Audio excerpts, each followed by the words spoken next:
नमस्कार दोस्तों, आप देख रहे हैं द हिंद 24 न्यूज। इस समय राज्य के विभिन्न हिस्सों में आवास योजना को लेकर भ्रष्टाचार के आरोप लग रहे हैं। आरोप तो यहाँ तक है कि मौजूदा मकानों के बावजूद नई आवासीय योजना के मकान दूसरी बार खरीदे जा रहे हैं। ऐसे में पूर्वी मेदिनीपुर के पांचकुरा के ब्लॉक 1 में एक अलग तस्वीर देखने को मिली। पांचकुरा के नस्करदिघी गांव में तृणमूल के बूथ अध्यक्ष ने अपने परिवार के साथ मिट्टी के घर में रहने और आवास योजना का घर मिलने के बावजूद प्रशासन को वापस कर दिया। पांचकुरा के नस्करदिघी निवासी शक्तिपद मन्ना पेशे से किसान हैं, लेकिन राजनीति में वह तृणमूल के बूथ अध्यक्ष हैं। लंबे समय तक राजनीति में रहने के बाद सत्ताधारी दल तृणमूल का झंडा अपने कंधे पर लेकर निकले। फिलहाल वह तृणमूल के बूथ अध्यक्ष हैं। 2016 में शक्तिपद मन्ना ने तृणमूल के टिकट पर पंचायत चुनाव जीता और अविश्वास प्रस्ताव पर 2 साल के लिए उप प्रमुख के पद पर बैठे।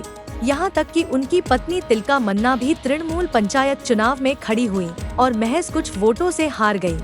लेकिन शक्तिपद मन्ना का परिवार आज भी पार्टी के प्रति प्रेम भाव रखते हुए तृणमूल का दामन थामना चाहता है। वह अपने परिवार के साथ एस्बेस्टस से बने मिट्टी के घर में रहता है। हालांकि 2013 में उन्होंने एक तैयार घर पाने के लिए अपना नाम आवास योजना सूची में दर्ज कराया। सर्वेक्षण के बाद यदि उनका आवेदन स्वीकृत हो गया तो शक्ति बाबू का नाम 2024 में आवास योजना सूची में आ गया।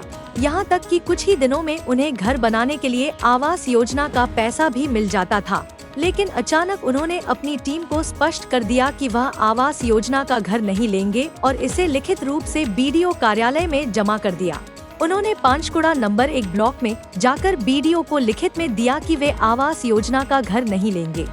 নিশ্চয়ই ওনার বাড়ি নস্করদিঘি। ওনাকে আমরা সাধুবাদ জানাই, ধন্যবাদ জানাই যে উনি এগিয়ে এসেছেন প্রশাসনিকের হাত ধরে, যে উনি বাড়ি আরও না নিয়ে উনি সহযোগিতার হাত বাড়িয়ে দিচ্ছেন। তাই আমরাও ওনাকে ধন্যবাদ জানাই পঞ্চায়েত সমিতির তরফ থেকে। বা এই রকম যদি আরও কিছু মানুষ আমাদের সঙ্গে হাত বাড়িয়ে দেয় তাহলে আমরা প্রশাসনিক হিসেবে আরও কাজ করতে সুবিধা হয়।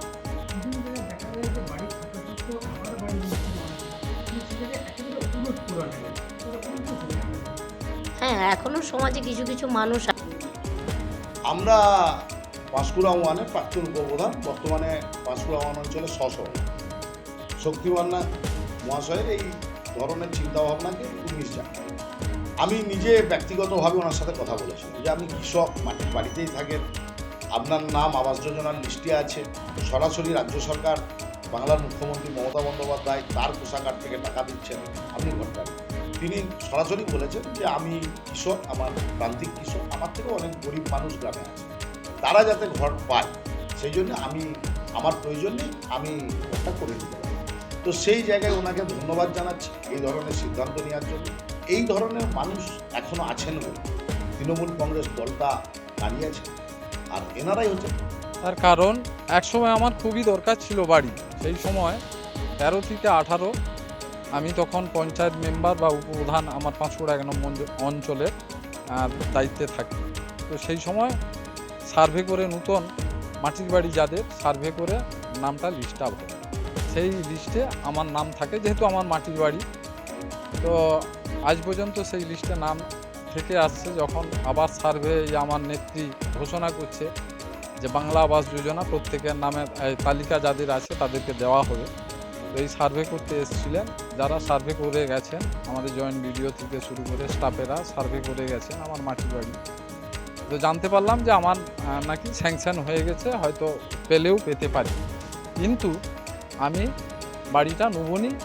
তার কারণ আমার 2 ছেলে যা কোম্পানির কাজ করুক যাই করুক কিছু উপার্জন করে, সেই উপার্জনের পয়সায় আমার ছেলেরা ঘর শুরু। কারণ আমরা দলকে ভালোবাসি, আমরা এই বাড়িটা নিতে চাচ্ছি না, যাতে আরও 5 জন বা যারা গরিব আছে আমাদেরই মতো যারা গরিব তারা পায়। এখনো আমরা মাটির বাড়িতে আছি। হ্যাঁ, ছেলেরা শুরু করছে। না, আমরা বাড়িটা ফেরত দিতেই চাইছি। হ্যাঁ হ্যাঁ, জমা দিয়েছি ব্লকে। সময় দেখা যাচ্ছে বহু মানুষ ডবল ডবল ঘর নিচ্ছে তারা, সেই জায়গায় আপনি ঘর পেয়েও ফিরিয়ে দিলেন। কারণ আমরা চাইনি আমরা এই সরকারের বদলাম হোক, আমরা এই তৃণমূল এই দলটাই করি, সেই কারণেই আমরা ফেরত দিচ্ছি। দলের ভাবমূর্তি যাতে না নষ্ট হয় সেই। ऐसे ही तमाम खबरों के लिए जुड़े रहिए द हिंद 24 न्यूज के साथ।